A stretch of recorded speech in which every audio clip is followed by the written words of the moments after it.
your early weigh-in podcast is back. Make sure to like and subscribe to the channel here, man. That helps us grow a ton. We're looking to continue the momentum from our last event there. First positive event of 2021 for us.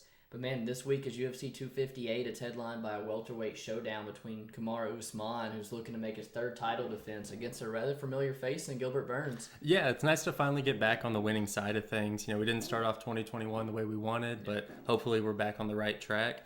This is a 12-fight card and one that's not really getting much attention. I think you can credit that to having a co-main event of 125-pound women and it not even being a title fight. It's kind of hard to get hyped up about a card like this. Last week we did have a challenge with the main event, Alistair Overeem versus Alexander Volkov, and you did get the best of that. So here's your money. This week our challenge starts on the first fight on the main card that we'll jump right into. It starts off in the women's flyweight division with the savage Gillian Robertson, who's 9-5, facing Miranda, Fear the Maverick, who is 8-2. You know, Gillian Robertson, she came into that last one against Talia Santos with a lot of hype behind her. Mm-hmm. I mean, I know you and I both backed her thinking that she would get the best of Talia Santos. But what seemed to be the biggest factor is, you know, Robertson was the one initiating the grappling exchanges, but it just came down to the strength of Santos being a little bit too much, not allowing her to complete those takedowns and ultimately winding up on top and getting that control time. You know, that's something that I kind of fear in this Maverick matchup is her just being the physically more athletic girl. I could see her stuffing those takedowns and being a Muay Thai specialist of her own. You know, I really do think that she offers a lot of problems on the feet. There's one fight that I could draw some parallels to, and that would be the Robertson fight against Maycee Barber. Mm-hmm. I think that's another powerful girl who throws with some heat that could really mimic the style that Miranda Maverick brings. Maverick, you know, if it does stand up on the feet, she has like the ability to get a read on when her opponents are going to gauge that distance, and she has a really good step-in elbow, which we saw in the Jojua fight, and it opened her up really badly in a fight that got stopped a little bit too early. We can blame that again on kind of it being a girl fight and getting a little bit sheltered, but Maverick at 23 years old, I do think that the sky's the limit, so my lean is on her. Yeah, man, this is an interesting one, not only because we disagree right off the bat, but in terms of betting, this fight is definitely slipped from the opening odds. You know, Julian opened at a plus 190. The public's teamed her down to about the plus 120 range. You know, both girls now definitely in playable range if you think you have a good eye. With Gillian, man, you know, same game plan every single fight. She's not going out there to strike with you. She's going out there to grapple you, to use her really good chain wrestling. She's great at her work against the cage, at getting your back, and nasty, savage ground and pound, man. You know, before finding your back on the mat there. She fought some pretty good girls, you know, and, you know, there's 4 girls that she fought all before getting in the UFC who are now in the UFC themselves. I wish I would have hopped on the opening line, but still kind of satisfied to get Julian Robertson at dog odds here. And Miranda Maverick, man, like you said, I do think sky's the limit. This girl does show signs of a lot of potential, in my opinion. Very, very good athlete. She's going to have a big power advantage on the feet in terms of the kickboxing and maybe on the mat as well. She's still a little bit green to me, and I don't know if I want to lay the minus 140, minus 145 on a girl who's not as proven in the UFC, in my opinion, as Gillian Robertson is. But, both girls, man, are very similar in style and what they look to implore on their opponents there. Do you think it's one of those cases where the grappling negates each other and we see who's a better striker, or do you think we see who's a better grappler here? So for me, whenever I think of Gillian Robertson, I think of somebody who will attempt to get it to the ground under any circumstances. You know, she's the type of girl that'll even pull guard if she has to. Yeah. And so in this case, I do see this kind of playing out on the mat, but there was a fight that I watched of Miranda Mavericks against Pearl Gonzalez, the win before her UFC debut. And she did that in both the first and third round. She took her down and just stayed on top of her long enough to get that control time and ultimately win that decision against Pearl Gonzalez. And I could definitely see that happening here in Gillian Robertson's case. Initially my lean was on the under 2.5, or the fight doesn't go the distance. I think that outside of like a personal bet between me and you, it wouldn't be smart to pick either girl straight up. But if you did have a lean, or if you did think that, both these girls were going to bring it, which we do, the under is at like a plus 160 right now. And I think that that's playable, especially if you want to bet on this fight. Yeah, man, I think Gillian has more of the potential to get it done inside the distance with her submission threats. Maverick probably get it done on the scorecards just by sheer domination in the wrestling and being too heavy on top. Yeah, I could definitely see that, and maybe there's a little bit of bias because of the Jojua fight. I'm thinking that Miranda Maverick just throws absolute heat. Yeah. But coming into this, she also had some submissions of her own, 2 of them in her last 5 fights. So this could be just an all-out ground battle. But like I said, I think that the athleticism of Maverick is the biggest factor in this fight, and that's why I have my lean towards her. I see it, man. This is a good fight to kick off the pay-per-view, man. For sure. Our second fight of the night takes place in our welterweight division between contenders in Gabe Green, who is 9-3, and Phillip Rowe, who is 7-2. Man, pre-tape study and looking at the physical attributes that Phil Rowe has, pretty high on him. But coming out of tape study, kind of wanting to fade him in my opinion, man.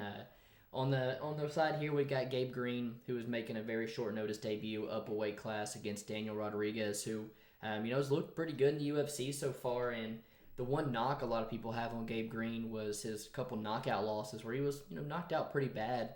Those are at 155, and I think when he saw that up at 170, he was able to take those shots from a much harder puncher in D-Rod and able to absorb them and eat those clean shots and still be there for 3 rounds. And I think that's why he's staying at 170 here. This guy throws power in a lot of his shots, man. He's got a great calf and a great body kick, and I think he's twice the wrestler Phillip Rowe is. Phillip Rowe, 3 canceled debut fights here since his Contender Series. A lot of people are waiting for this guy to make his debut, but I'm not so high on him. And then when you look through his resume, 3 of the 7 amateur fights he lost. He lost his first 2 pro fights, and 6 of his 7 wins come to opponents who are below a 500 record. With the other one being over Leon Shabazian, who I'll shit on him another day. But man, Gabe Green, he has a ton of potential to really finish this fight, and so did Phillip Rowe, man. I know I like the under 2.5 at minus 110 here, but if you think you got a good read, this fight's pretty closely aligned.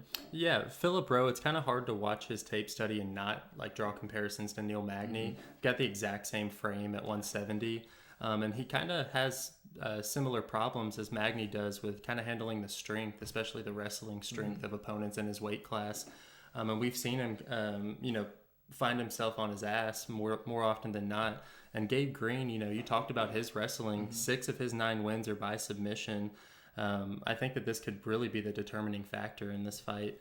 One thing about Phillip Rowe that I noted is that he is a little bit of a showman. He kind of lives up to that Fresh Prince name, and that's something that I could see get him in trouble. If not in this fight, definitely moving into the future. Yeah. That's not something I like to see in my fighters personally. If it's in the octagon, I like, sticking to the game plan and really trying to win a fight. Gabe Green, something, just a small knock on him. He doesn't move his head very well, but he does have a high guard that allows him to deflect shots whenever they're thrown at him. So that's decent, but it's something that Phil Rowe might be able to pick apart, especially at distance as the fight progresses. Yeah, man, this is a really close fight.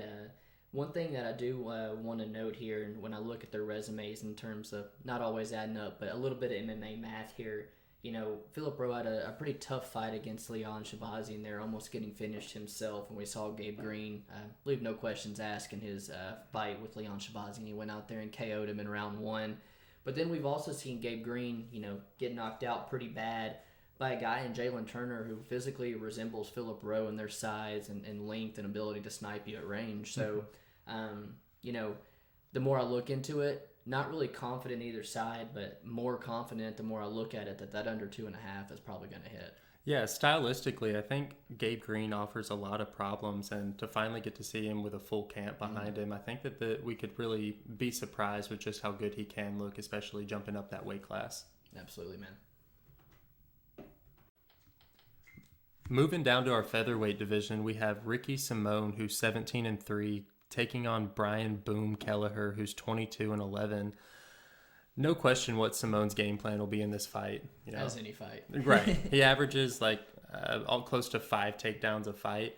I don't see him switching this up at all.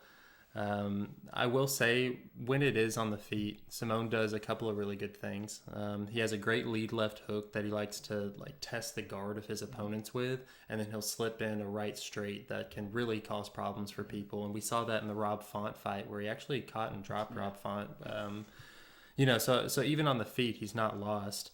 Another thing he does on the feet is he feints for the takedown. Even if he's not going to actually shoot, he keeps you guessing, so you can never really get into that groove whenever you're standing up. And that's something that has really worked out well for him. I know that he slipped up a couple of times, one to Rob Font and one to Uriah Faber. Rob Font's proved that he's one of the upper echelon of the division. And the Uriah Faber, it's kind of one of those puncher's chance scenarios. Run it back, we know what happens. Right. Now on Brian Kelleher's side, he's had extreme success with one technique in his career, and that is the guillotine. And that is what's a little bit scary in this fight, is that plays right into Ricky Simone's style of wrestling. That's somebody who's going to be shooting the double leg over and over again and really leaving that neck out there to get snagged. That being said, let's not kid ourselves into believing that Brian Kelleher is like a wizard on the ground. Most of his losses are actually coming by submission. Yeah. So Simone, if he can get it to the ground with and get past that, really the one takedown defense that Brian Kelleher can really utilize, I think this really could be a fight where we see Simone just coast to a decision win. That's about all I have for it. I think Simone is the better, well-rounded fighter, both on the feet and on the ground. I see this being kind of one-sided, but there is some threats that Kelleher offers that makes me not want to play it. Absolutely, man. This is one of two rebooked fights on the card here. This was supposed to take place earlier in the year on Fight Island on the Holloway and Cater card, where Kelleher actually experienced a false positive COVID test, and before they realized that, he saw Simone take that easy payday in that Pirello fight. Yes. Who wouldn't, Right. But, man, I do think this is going to be a fun fight. It's a sleeper one. Both guys have been itching to get into the cage with each other. And it's up at 145. So even though it's been put together a little short notice, both guys aren't going to be cutting extreme amounts of weight or anything. I expect a good show from both of them. And coming off of such an impressive performance, I expect Ricky Simone to be in fantastic shape. Got a nice little pop on his punches, and he's got great chain wrestling. You touched on his feints. His feints on the feet are great, and he really does keep opponents guessing as when he's going to throw the shot and when he's going to shoot that double leg. In the fight with, who was it, Uriah Faber, he did get a little wild on the feet, a little over-anxious, and, he did run into a shot. And Kelleher packs the power that Uriah Faber has and, can put him away with one of those shots as well. I will note that one thing I liked about Brian Kelleher in his fights with Stamen and Azur, he would switch his stance over and over again and find different ways each time to throw the left hand, whether he led with it, followed with it, threw an uppercut up at people's guard with it. It was really impressive with me, man. And, with him at featherweight, he seemed to be performing really good, but I did note that he's lucky to have gotten the people that he has at featherweight. It's also been bantamweights to come up and fight him. He's not gotten a true 145er, and I really do feel like the first time this was scheduled for 135, when, it really has division implications on it, and it's not a short notice fight. I do see Brian Kelleher probably going back down to 135 here. Brian Kelleher and Ricky Simone, man, it has potential to be an absolute dogfight. Both of them, they really do come to show up. Again, I think Ricky Simone wins this one by decision, and it's sitting at a minus 120 and minus 125, just like our last one there. I think that's a super, likely to happen. And Brian Kelleher inside the distance is like plus 600. So I don't see Brian Kelleher coming out here and winning a decision against a hard-nosed wrestler who puts that kind of pace up against you. If he gets it done, it's inside the distance. So I think that's a really good way to play this fight, would be Ricky by decision and then, hedge it with that inside the distance in case something wild were to happen. So I got a question for you. With Simone's last outing with Pirello, complete and utter domination. We know that he's physically exactly where he needs to be. He's kind of got the game plan. And then Brian Kelleher with his susceptibility to submissions. Simone got that arm triangle choke relatively easy. Is that something that you could see happening in this fight? And if so, does a line like plus 700 Simone inside the distance interest you at all? Absolutely. It does. I'm more preaching on Kelleher's durability and stuff, here, but Ricky Simone is an absolute submission threat. He's nasty on the top. He reminds me of kind of like Gillian Robertson. He really does a great job of his ground and pound to set up, getting your back and getting the arm triangle and stuff. It's absolutely a worry for me. I think you've talked me out of some of these decisions and stuff like that. Playing him, it is too hard. But I do see Ricky probably, going to the scorecards with this one. But if not a dominant finish, a dominant decision. Yeah, absolutely. And but man, at plus 700, when he's coming off a performance the way he did, it is, it's definitely worth noting. But then I look back at his, inability to finish people like Ray Borg and Ronnie Yaha and stuff, and I think Brian Kelleher is tougher than both of those guys. Fair enough. Moving back down, we go to the women's strawweight division where we see our girl Polyana Vianna, who's 11-4, taking on Mallory Martin, who's 7-3. Polyana Vianna, she has very unique threats. Mm-hmm. She's a BJJ champ, but also is very long on the division, long for the division, which can cause problems on the feet. That being said, she has shown in the past that she has some striking holes in her game, specifically keeping her chin up in the air and not moving her head off the center line. Okay, now I have addressed it, but I will say in the short time that we got to see in the Emily Whitmire fight, it seemed like she did make some adjustments, especially in her striking game. Hopefully we continue to see that. Mallory Martin, I would imagine she's going to stick to her bread and butter and try and wrestle Vianna. But that kind of plays right into the game plan of Vianna. Vianna's, again, one of those type of girls who will pull guard if she has to. She's comfortable off her back and very active. She has nasty elbows. And, if you want to play the game with a BJJ specialist, be my guest. I don't think Mallory Martin has the wrestling credentials or skill level to avoid being submitted by somebody like Polyana on the ground. And then if Mallory does decide to keep this standing, if she thinks she has an advantage there, I would think again, after watching that Hannah Cyphers fight, she got her shit rocked. Yeah. And I wouldn't be standing up with anybody. That Vianna also got a little flash knocked down by Hannah Cyphers, but it surely wasn't almost getting stopped like the Mallory Martin fight. Yeah, man, that common opponent and Hannah Cyphers both really caused him a ton of trouble, but man, that Mallory Martin was seconds. I mean, she was being told to fight back. It was almost stopped.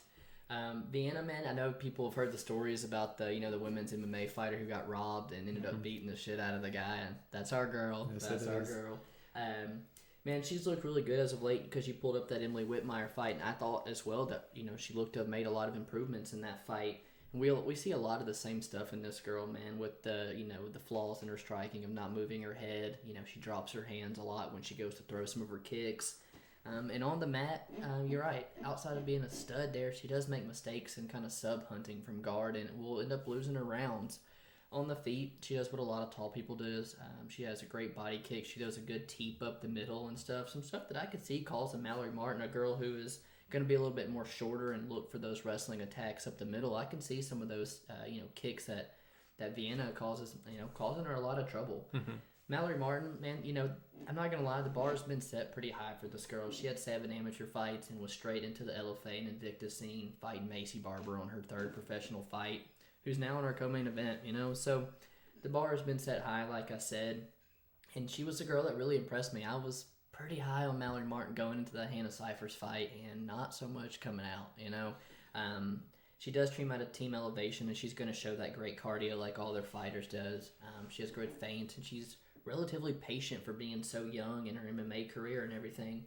One thing I did notice about her, and it was something that Jane DeRoba was able to capitalize on in their debut, is she, although being patient when she does go to throw her shots, she really overcommits on those, and Jane DeRoba was able to duck them and take her down relatively easy. I think Vianna on the mat will have, a ton of success here. I really want to bet Polyana, man, but I don't know if my emotions are invested in this one and it's wanting me to play it. Let me see if I can talk you off the ledge or talk you to bet it. Yeah. Okay. Mallory Martin, her 2 UFC appearances, she gets subbed. I rewatched the Maycee Barber fight she had. Maycee Barber almost submitted her, and that was back in 2017. An unpolished Maycee Barber almost submits you. Polyana Vianna, 10 of her 11 wins are by first round submission. First Finish. round, or in the first round finishes.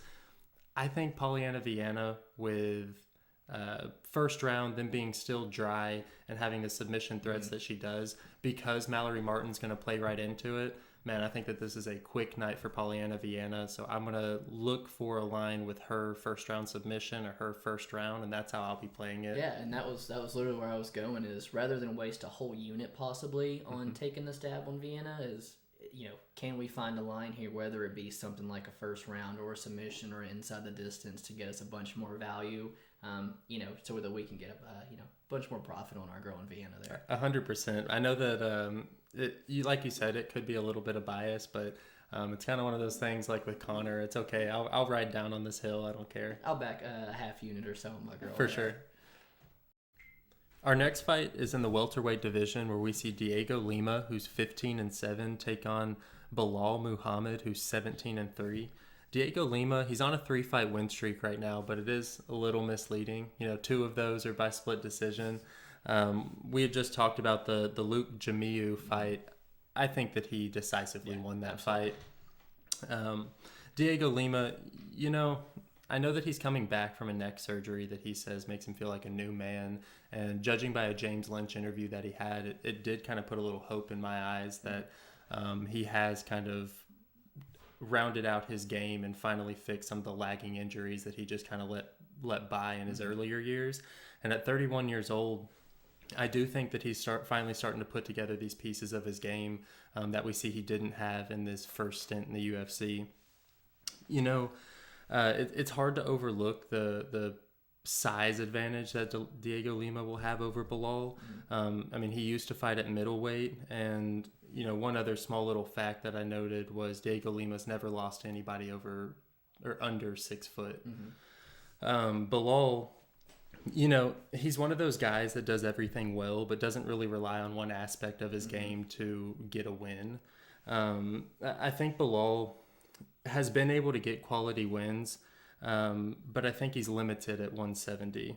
Every single fight that I've seen him in, he's been undersized and never has really dominated anybody that I've seen. I noted in the Curtis Millender fight, that's somebody who has similar size to Dhiego Lima and who touched Belal Muhammad up until he could get it to the ground. Something about Dhiego Lima, though, is I think that he has better defensive wrestling than Curtis Millender does. And if this fight does stay on the feet, I think that Belal could really find himself in some trouble.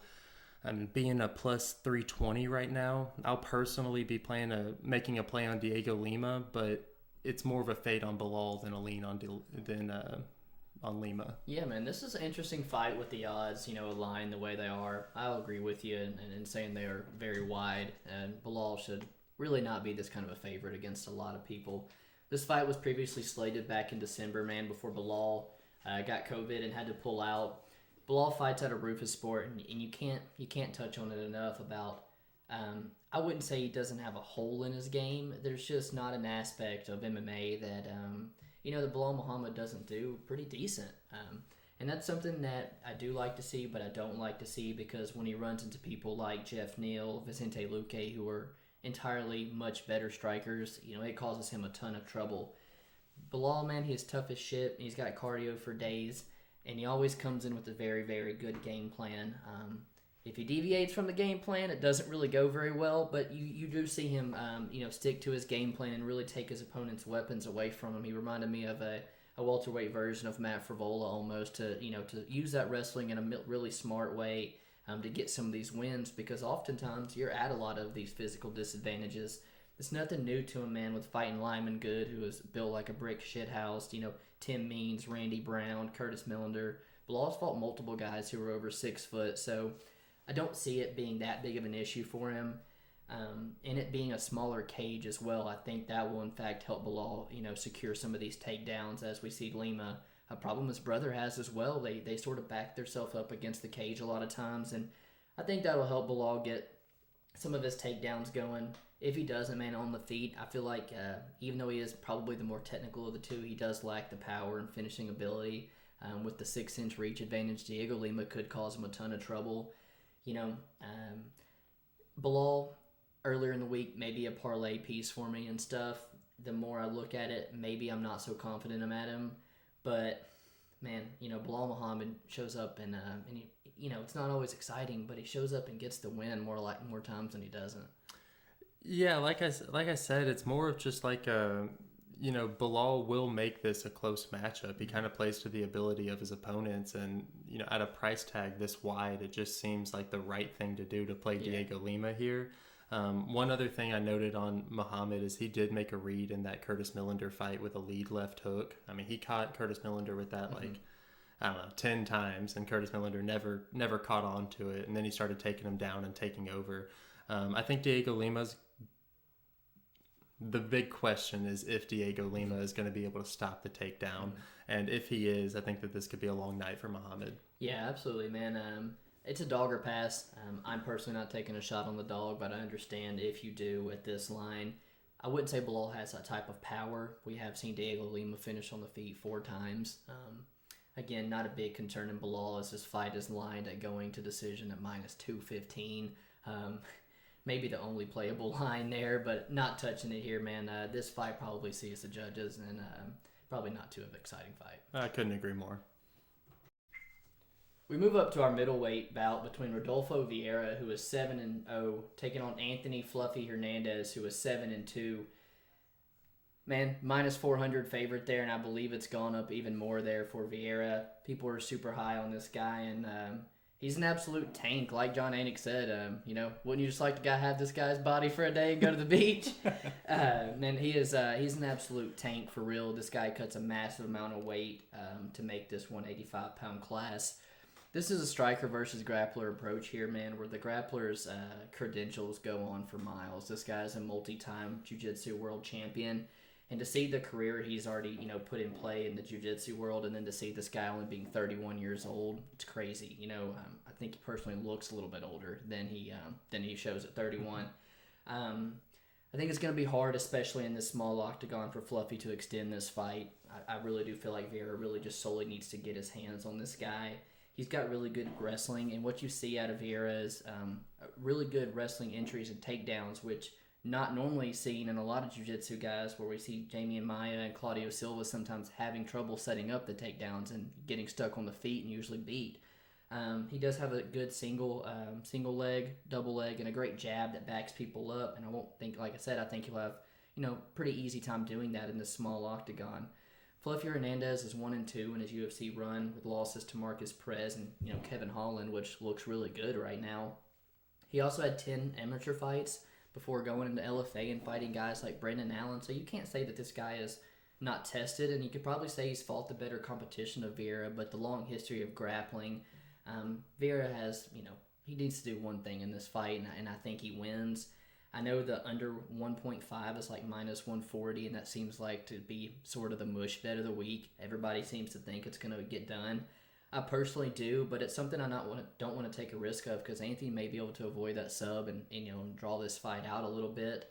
And then we've seen Vieira have those cardio issues, after grappling so much. So is he going to gas the arms out, that kind of stuff? There's a lot of questions to be answered, but for me, we've touched on it multiple times. I'd much rather be betting on the side of the guy who needs to take downs versus the guy who needs to stop him for 15 minutes. Even though we're not doing that in the Miller Green fight. Right. No, first off, I'll start off with Vieira could very, very well come in here and in the opening minutes submit Anthony Hernandez and just make me look like an ass. But personally, I like being the devil's advocate in this fight and throwing out a couple of things. You mentioned that a lot of the times we see some BJJ specialists having problems getting it to the ground, but Vieira makes up for that with strength. Yeah. Whether it's as technical as it needs to be, as long as he can get it to the ground, he doesn't care. But with that, he exerts a lot of energy, and because of that, all that muscle that he carries, we see him start to slow down. We saw in the Oscar Pichota fight where he couldn't get the sub in round 1, and by the time round 2 started, he was gasping for air, and he needed that submission to happen. Saperback Safarov hits him with an up kick, opens him up. If that second round would have started, I think that they probably would have called it. It completely closed up.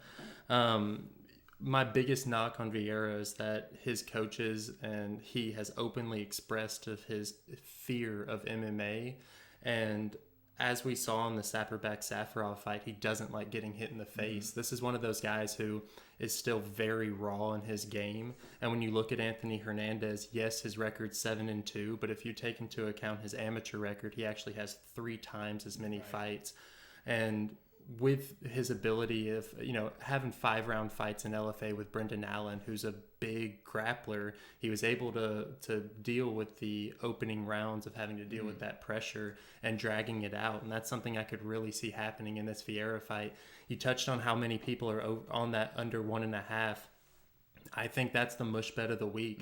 We've yet to see Vieira have to get out of that first round and a half. And I really do think that Hernandez could be the guy to exploit that cardio issue. And, another fight that I like to throw out there is the Jordan Wright fight. What'd he do? He rushed him. Opening round, didn't even give him the chance to get his offense started. And that's something I could definitely see him doing in this Vieira fight. Start punching him. Get it, whether, don't worry about the takedown and just get a couple shots off, because I think Vieira's game plan changes completely once he takes a couple shots to the face. And we both take jiu-jitsu. You drop a belt every single time you get hit in the face, and it's something you want to take Vieira out of his element. And his element up until this point in his life has not been getting punched in the face. Yeah, man, Fluffy is an absolute dog in there, and you bring up the Jordan Wright fight because he goes out there and just dusts him in under a minute. He throws multi-punch combos at you. Anthony Hernandez is not one to look for the home run shot. And he's got the power to put you away with any of those shots that they do land.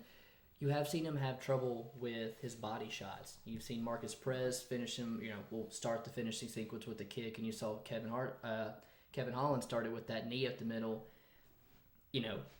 Maybe he can't take body shots so well. It makes me question the level of cardio that he's going to bring into it as well.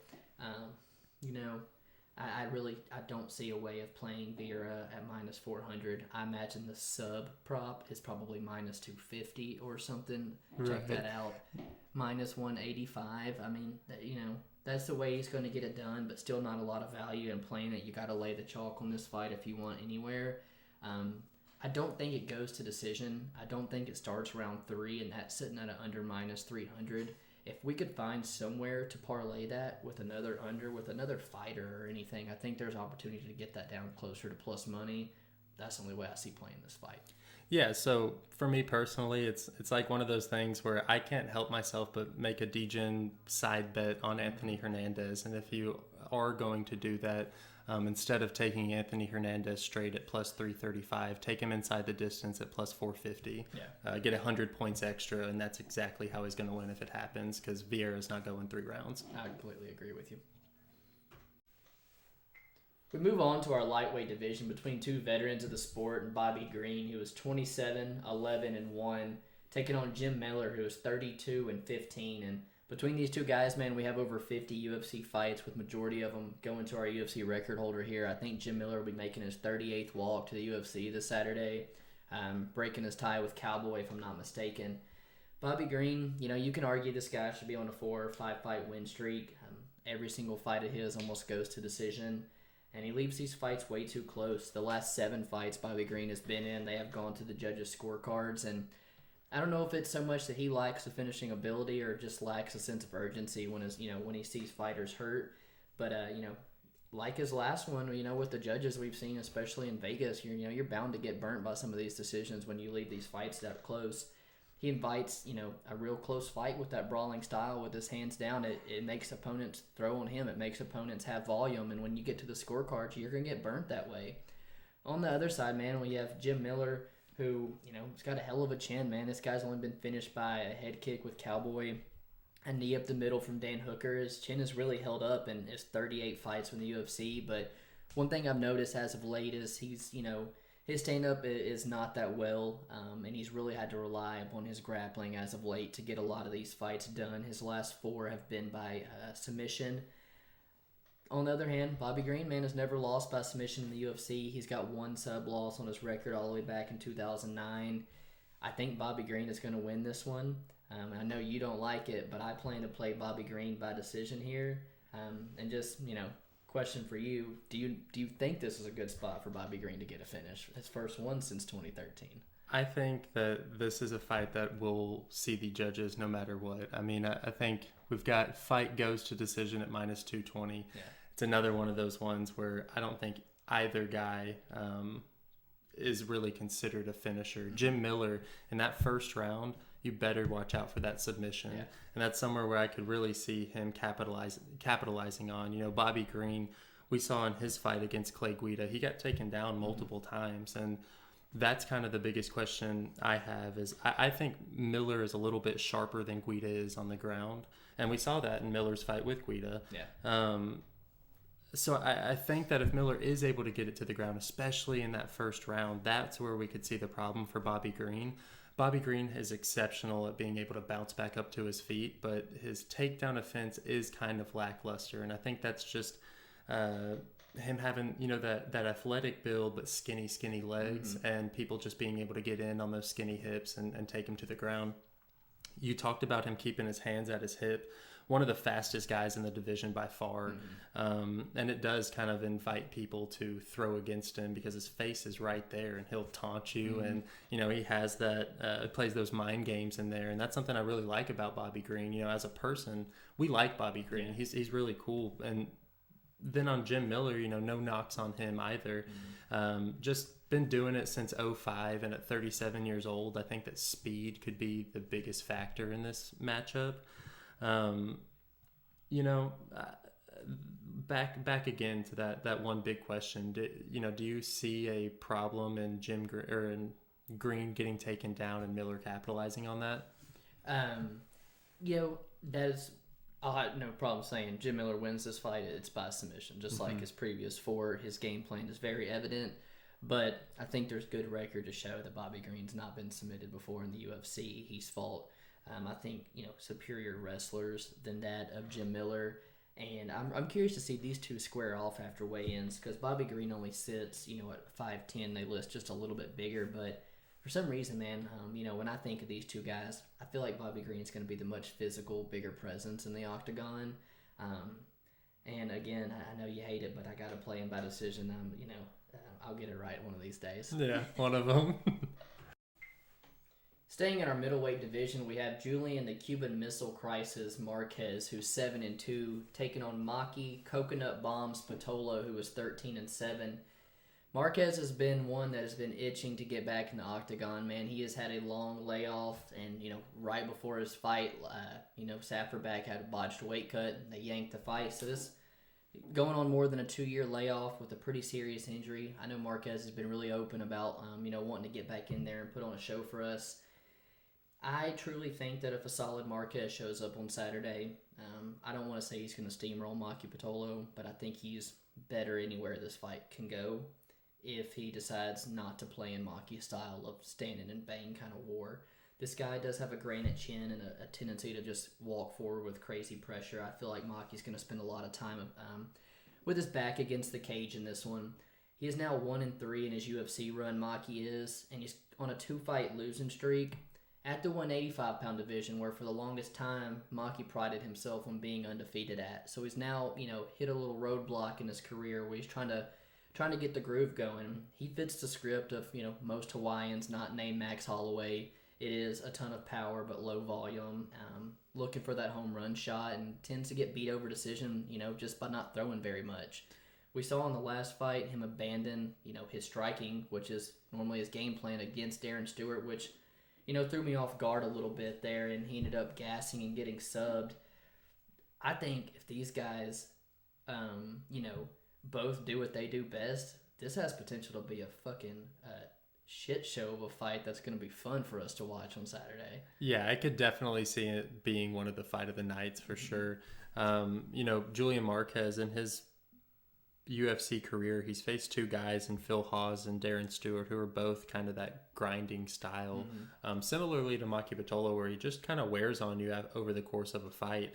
And Marquez invites that, you know. He's cool with letting you wear yourself out and eventually take advantage of you. You know, even in, like, barrages of attacks, Marquez is able to be really comfortable inside that pocket and deliver some punishment of his own, whether it be like a step-in elbow or knees up the middle. He doesn't lack durability, and he has a lot of composure inside the pocket, which makes me comfortable in betting him against somebody like Maki Pitolo, who does kind of look to overwhelm and rush his opponents. Maki Pitolo, at 185 in the UFC, this will be his first test of an opponent who's over the 6 foot mark. And I really do think that could be a factor in here. Whenever I watched Maki Pitolo against Callan Potter, I was surprised he moved up a weight class. He was undersized in that fight as well. He did end up, losing that fight. And I think that it's going to be a similar scenario here in the Marquez fight where it just... he's just a little outclassed, like you said. I think everywhere Marquez holds the advantage. There's just a lot of unanswered questions with Marquez and where he's at after a 2-year layoff. Yeah, man, I'm right there with you. This is the one that I have laid off and not bet so far, but one of my more confident reads, I guess you could say. I think this will probably be the one that will come back and bite me in the ass if I don't bet it. But like you said, man, coming off the layoff and stuff and training at Syndicate MMA, a lot of red flags around it, and I don't know if I want to play the minus 175 price tag, but I don't think this fight sees the judges. I wouldn't mind parlaying the fight doesn't go to a decision. It's sitting at a minus 160, 165. You could easily parlay that somewhere with another fighter or another under and get plus money somewhere. And the only thing that makes me... hesitant to bet that is the durability of Marquez. He is kind of that one that wants to drag the fight out a little bit. Maki, I haven't seen him other than the guillotine choke from Darren Stewart get finished. I'm kind of wondering, where are we going to see that finish? I don't know if Maki Pitolo has the power to knock out Marquez, and I don't know if Marquez has the finishing ability. It's one of those 185 fights where it's like off principle. If you see it at plus money, I want to play the shit out of it. But at minus 162, like you said, it would have to be a parlay piece if I do decide to do it. Absolutely, man. Taking place at catchweight of 140 pounds, we have Andre Ewell, who's 17-6, taking on Chris Gutierrez, who's 15-3-2. This fight just coming together yesterday, man. I'd be lying if I said I was just as prepared for this one as I am the rest. I don't really have so much on this one. Well, I have the notes, but definitely didn't get to put in the tape study that I want to. Andre Ewell just last week was supposed to fight Cody Stamann, got pulled, and is now fighting just the next week. COVID-related, false positive, I understand. Any other circumstances, a little fishy to me because I think he was going to get ragdolled, and now, still being in good shape has drawn a much easier opponent, in my opinion. And probably won't have to worry about the grappling half as much in this fight. Andre Ewell, he's super long, rangy for the weight class, and once you let him get in his striking rhythm, he can really get going. But like Bobby Green, almost invites people to throw back on him with his style, and a lot of when he goes to decisions, a lot of them are split decisions and left a little bit closer than he likes. Chris Gutierrez, 12-fight amateur career, spent some time in LFA and World Series of Fighting, has beaten guys like Jimmy Flick, Ray Rodriguez, Timur Valiev. He's a phenomenal kickboxer who really relies on that calf kick. And he's training at a factory Muay Thai where, like I said, I think it's one of those gyms where guys just seem to stay ready. We saw Yusuf Salal take a short notice fight last week. Not much more I really want to say. I think Chris Gutierrez is pretty hittable himself, and, going to be an interesting, matchup on the feet here. I don't really agree with the 2-1 favorite Chris opened up as. Yeah, so Gutierrez, like you said, this was a late notice fight, so I just kind of did the main things. I hit the Instagram, and from what I could tell, he looks like he's in really good shape. Like you said, they stay ready there at Factory X Muay Thai, so I don't expect him to have any, cardio issues. Coming into this at all. Ewell... he's not somebody that I look to put my money on, with all those split decisions and how close he plays down to his competition, and you see that in a lot of his fights. And although he does have a sizable reach advantage here with, I think it's 8 inches, it's not a fight that I lean towards either way playing. I think Chris Gutierrez, like you said, the line was a little wide. We're now seeing it kind of tail down to minus 160. And, if you do have a lean on Gutierrez and you think that he could have similar success to Erwin Rivera in kicking that lead leg of Ewell, go for it. I could definitely see that being playable, but the physical advantages that Andre Ewell has over Chris Gutierrez makes me want to hold off on it. Especially since we didn't get the proper time to really look into it. And that's where I'm at right now. This is one almost that reminds me of a little bit like Tom Breeze and stuff. I don't want to jump the gun on this one without putting my due diligence into the research and tape study. But I do see that it's creeped to a minus 160, and I do favor Chris in this fight. So if I can get that any more in my favor, I personally might look at come playing it on Saturday. I don't mind that. Moving on, we go to the fight that, in my opinion, should be tonight's co-main event. And Kelvin Gastelum, who's 16-6, versus Ian the Hurricane Heinisch, who's 14-3. Gastelum right now is on a bad run at the moment, having suffered 3 consecutive losses. That being said, let's not forget the first loss to lead off that run was against the champion Israel Adesanya, and to date the hardest test for Izzy. Yeah. That was a back and forth fight, and Kelvin Gastelum, if it's a striking bout, he can go toe to toe with anybody, and he's shown that time and time again in his career. And that last time out against Jack Hermanson, we didn't get to see much of it. Right. Hermanson took it down, didn't even give him the opportunity. And then in that Darren Till fight, it was one of those ones where it was like 2 southpaws that kind of negated each other, and we saw a split decision, but not a necessarily exciting fight. No, not no means. I could see Gastelum having the advantage on the feet and kind of forcing some shots out of Heinisch. Yeah. And that's something that we saw in the Brunson fight, where Brunson was just pressuring him and really got Heinisch out of his element. Now, Heinisch, he's a big guy at 185. Kelvin Gastelum is not. And so with Heinisch being big, strong, barrel-chested, and throwing with the power that he does, I could see him giving Kelvin Gastelum some trouble.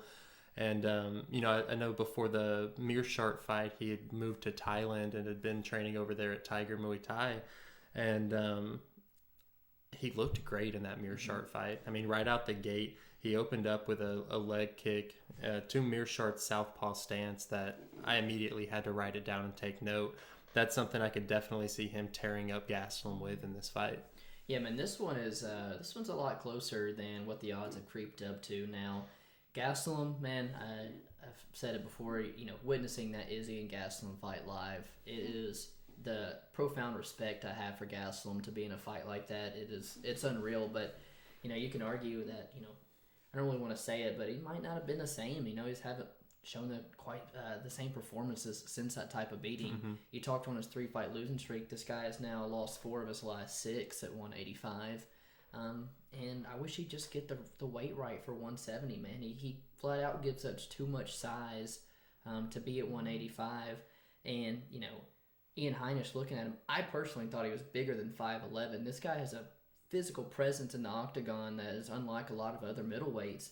And then, on Kelvin's side, I want to say that he has fought, top-level competition almost since entering the UFC. And to date, this might be Kelvin's easiest opponent, I'd say, in 5+ years, but I've personally never in my life seen Ian Heinisch give anybody an easy fight, by no means. This guy is tough, and he has a ton of pressure and a granite chin to go along with it. He didn't have, a good second half to 2020, had a couple COVID withdrawals, injury withdrawals, and he's really, really itching to get back in there to build off that performance over Meerschaert, where he looked really good. That overhand right absolutely obliterated him, and it's one of many that Ian has caught with that, but it's very slow compared to that of Kelvin. Kelvin's boxing, like you said, man, toe-to-toe with almost anybody in the UFC, and I think he, although he's at the physical disadvantages, at middleweight, his hand speed is unreal compared to all the other middleweights, and I think that's what he likes, but I don't like the size that he gives up. We saw Hermanson just straight up out-muscle him, and we saw Darren Till. When do you see Darren Till clinch up with anybody? And Darren Till just put him on the fence because he was just bigger than him and stronger than him. To add to that, Ian Heinisch looked big against Brendan Allen. Whenever they faced off, I remember picking Brendan Allen and me just kind of doubting my pick immediately. Once they saw eye to eye, my biggest note is how barrel-chested Ian Heinisch is. I mean, he's going to be a problem if you want to get him to the ground. So if you do start having problems on the feet, Heinisch is going to be able to work you up against that cage, grind on you. Yeah, and, Kelvin, he's got good hands, but man, this guy owns the most split decisions in UFC history. This guy's gone to 6 split decision victories. Like 1 out of every 3 fights this guy has is split decisions. Maybe it's because of some of the size he gives up. He's pushed up against the fence and stuff, and I think what is it, minus 230 for Kelvin Gastelum. I'm not touching that anywhere, to be honest. I'm not parlaying Kelvin Gastelum in anything. He's tough as shit, man, and I think Heinisch might lack the finishing ability to get this one done. I don't blame anybody who wants to take a small shot on Heinisch as a dog. I think it's dog or pass with him being more one of the more live ones throughout the card. But even by decision, plus 400, something like that, something probably that I think is one of the more likely dogs to hit. Something that I've kind of been talking to you about over the week is, Kelvin Gastelum is known as the split decision king, and if I look down Heinisch's resume, he's got a lot of decisions himself. Mm-hmm. These are 185ers that we're talking about, and both of them that are going to be willing to stand and bang, that are delivering really good power. I think off principle, the fact that I see fight doesn't go the distance at plus 205, I gotta play it. I can't lay off of it for whatever reason. It's similar to the Andrew Sanchez Wellington Turman fight. It's they're 185ers that go to decision a lot, but they're 2 that are willing to stand in the pocket and trade with each other. So the 2-1 underdog odds on fight doesn't go the distance is definitely where I'm playing this fight. Yeah, man, I definitely think that's something we should look at. Heinisch is looking to break into that top 10, and Kelvin's looking to get back on track with a serious striking speed advantage here. I don't mind touching that, man. I really don't. To see middleweights, big boys like that at 2-1 odds of them seeing the scorecards, that's worth a little stab in my opinion as well. Cool. The co-main event of the evening takes place at the women's 125-pound division against 2 promising prospects in Maycee the Future Barber, who's 8-1, and Alexa Grasso, who's 12-3. Maycee Barber, she's extremely gifted with her athletic abilities, but at only 22 years old, she's still really raw, and also has a lot of improvements that she could do. Judging by her last fight against Roxanne Mondafari, that fight initially really wasn't going her way even before the ACL tear. Roxy was able to land some strikes, which, if you ask either one of us, we're not very high on Roxy's striking. And for her to even touch Maycee at all, it made me a little bit skeptical to back Maycee. And then to further kind of harp on Maycee's striking defense, she also got dropped by JJ Aldridge, which is somebody I don't want to see you get touched up on the feet with. That being said, Maycee really does have physical advantages for a woman that are to be desired. And at 22 years old, she really can showcase those skills with just athleticism. She's able to rush in and try and finish girls the way that a lot of girls can't. I don't think that Alexa Grasso has the fire or the finishing ability that Maycee Barber does. And we've seen that in the Hannah Cyphers fight, the Gillian Robertson fight specifically. Just absolutely, kind of a bully out there, right? And then Alexa Grasso, a primary boxer, definitely has the most success when she's at range. But she definitely doesn't have she's a whole lot more feminine. Yeah. And that I'm trying to put that lightly, but she is, and she fights that way as well. She has an amazing 1-2 and then a lead left hook to follow up with it. And if this fight stays on the feet, I could definitely see her touching up Maycee Barber. But both of these girls are going to be are going to be willing to exchange, and I think that the UFC has put this on the main event slot for a reason. I think that we're going to see 2 girls throw down in there, and the under 2.5 sitting at plus 215 is too good for me to pass up. Yeah, man, I do think this is the co-main event for a reason. I think it'll be a much better fight than a lot of people anticipate. This is taking the place of Chris Weidman versus Uriah Hall, who got pushed back a little bit. Maycee Barber, man, you're coming off the loss to Roxanne. She was a minus 850 going into that. If you want my true honest opinion of Maycee, she seems like the type that when she sees minus 850, she ain't training that hard in the gym. She seems like the girl that's a little big-headed. She knows she has those physical advantages over a lot of girls. Maybe that Kevin Lee.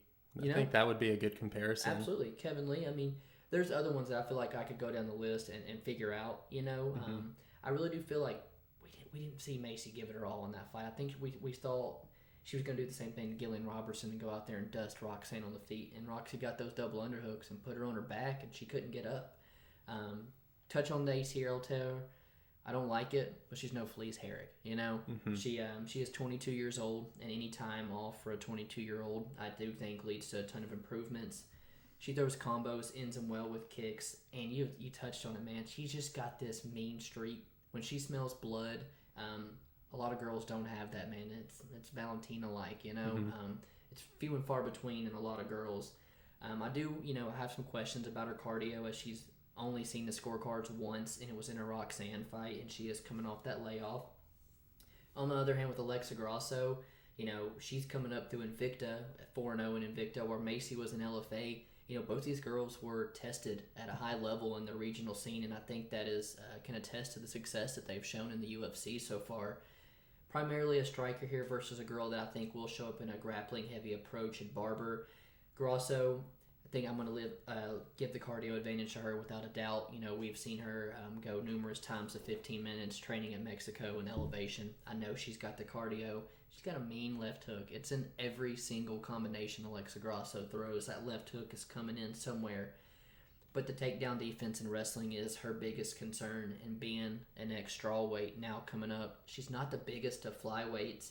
I look on Maycee's Instagram. She's been training at Izzy-style wrestling. Makes me really think that she's going to approach, this fight with a really big grappling-heavy attack, much like Carla Esparza and Tatiana Suarez had. But the question is she on the level of Tatiana Suarez or Carla Esparza when it comes to wrestling? Well, right. And you talked about we've mentioned plenty of times the physical advantages of Maycee Barber, and then to throw her up another weight class against somebody who is smaller than her in Alexa Grasso. This really is tailor-made for Maycee Barber to showcase her skills and get back on the winning track for. I think Alexa Grasso got lucky in her debut at 135 against John Young Kim, somebody who's 125, who's not going to take you down at all. It's a perfect opponent for Alexa Grasso to showcase her boxing skills. So as far as I'm concerned, I think Maycee Barber could catch her on the feet and finish her. I think that she could take her down and finish her inside the guard.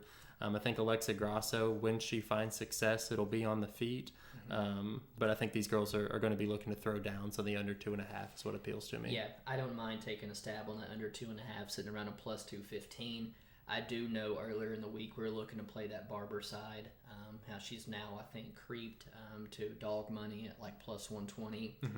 Personally, that is still a side that I look at playing. She opened as a minus 130 favorite. I think the odds makers and a lot of people do think that she is the rightful favorite here. I see her. Don't want to call it mush bet, but I do see her across the board a lot looking through MMA Twitter. Yeah, I understand that. Our main event of the evening is the Nigerian Nightmare, Kamaru Usman, who is 17-1, taking on Gilbert Burns, who is 19-3. Previously slated, man, for UFC 251, we had Gilbert Burns have to pull out for COVID and Masvidal step in for one of the biggest pay-per-views of the year. Now Usman's third title defense, and Burns is a very, very familiar opponent for these. Burns is real open when he said that these guys have over 200 rounds together in the gym, and that is something that you do not typically see in a title fight. Kamaru Usman, man, he has knocked out multiple guys in the top 10. He steamrolled his way up to the title, all at 30% effort, He's only got 2 UFC finishes so far, but, in all honesty, most rounds, it's like Khabib, man. He's not left any doubts in anybody's mind, not left any of those rounds close. He has moved to team elevation for this one, as if his pace and cardio wasn't already one of his biggest weapons, Gilbert Burns, I do believe, has stayed there at Sanford M&A, but I believe Henry Hoof has said to stepped aside for this one, and all the gym partners are quiet, so the public's real anxious to see how this one turns out. Burns is 4-0 at welterweight, but he's, kind of done what everybody else has done to get to the strap. The blueprint to beat Maia and Woodley was already laid out by Colby and Usman, and Tyron's been dominated the last 15 rounds he's been in the octagon. Burns has definitely been the hot product of 170 right now, but there's been some things that I've seen throughout his come up, and specifically the Gunnar Nelson fight and Gunnar being able to kind of hold him up against the cage. That's Kamaru Usman's game plan in every fight. So, we saw Usman, abandon that grappling heavy approach with grapplers like Maia and grapplers like Colby. does he, abandon it here and solely try to strike, or does he use his size and grappling? So if it does become a striking battle, I think that Kamaru does have some flaws in his game standing up. I think he lacks some head movement and he is somewhat hittable. And with Gilbert Burns, his overhand right, I mean, it's a problem. Yeah. And although he doesn't have very many finishes on his record, he does have more power than Usman, in my opinion. And it's hard to back that up with any, facts or stats. But from what I can tell, Burns throws with absolute heat. And at 170 pounds, it's something that you really got to watch out for. Mm-hmm. Now, let's say that Usman does stick to his bread and butter and try and get it to the ground. Bottom line, he's playing a game with a 4-time Brazilian Jiu-Jitsu champion, and he, in the RDA fight, Usman had RDA not mounted, but had him in side control and got Kamaru'd by RDA and really was in a bad position for a little bit. And I'm just thinking in my head, if RDA is able to do it, I got to imagine Gilbert Burns is able to do it as well. On the Usman side, Usman probably has the, if I could create a character build for 170, I mean, he's got an upside down triangle for a back and the skinny legs, which you don't really need, especially if you already have a wrestling background. You touched on Usman's pressure and like cage control. That's something where he doesn't mind if he doesn't get the takedown. As long as he can start that grind and begin to wear on you, that's where he's the most comfortable. He wants to drain you before he does decide to stand up and trade with you. So I just look for him to have that constant head pressure when he's against the cage and start to rip the bodies to the hook to try and wear on Gilbert Burns as the fight goes on. At the end of the day, I think Burns is an ex-light heavyweight that's outclassed in almost every facet of MMA here other than power and BJJ. And Burns just will have the strength and size disadvantage here, and I think that that'll be the determining factor. I've got Kamaru Usman by domination here, but there's always that chance that the BJJ specialist gets something pull something out of his ass on the ground if Kamaru's willing to take it there. Yeah, man. With the jiu-jitsu credentials of Gilbert Burns, he's only allowed his striking to just get better and better. He's had a great foundation to build upon. And on the other side of Kamaru, yes, he lacks the head movement and stuff, but I do see improvements in this guy's kickboxing from, his first days in the UFC. I've noticed his right hand, there's no looping to it whatsoever. It is straight down the middle, very technical. And he does a really good job at making you fight his pace. Whatever the pace is of the fight, whether he decides to slow it down or put a bunch of pressure on you, man, he does a really good job at making you play into that as well. And it's hard to find a weakness on Kamaru. It really is. I don't really like him. He's not my favorite.